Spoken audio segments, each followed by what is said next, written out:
Vidya Deevena 4th instalment release date అనేది మరొకసారి అయితే పోస్ట్‌పోన్ అవ్వడం జరిగింది.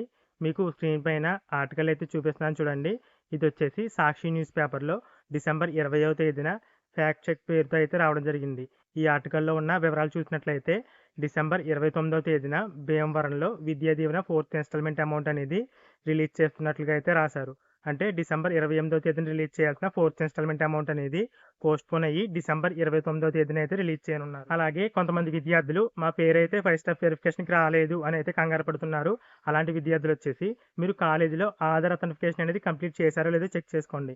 ఎందుకంటే కాలేజీలో ఆధార్ అథెంటికేషన్ కంప్లీట్ అయితేనే సచివాలయానికి 5 స్టెప్ వెరిఫికేషన్ కోసం పేరైతే రావడం జరుగుతుంది. ఒకవేళ ఇంతవరకు కాలేజీలో ఆధార్ అథెంటికేషన్ అనేది కంప్లీట్ చేసుకోకపోతే మీరు కాలేజీ యాజమాన్యాన్ని అయితే అడగండి. అక్కడ రిజిస్ట్రేషన్ అనేది చేస్తే మాత్రమే మీకు సచివాలయానికి పేర్లు అయితే వస్తాయి.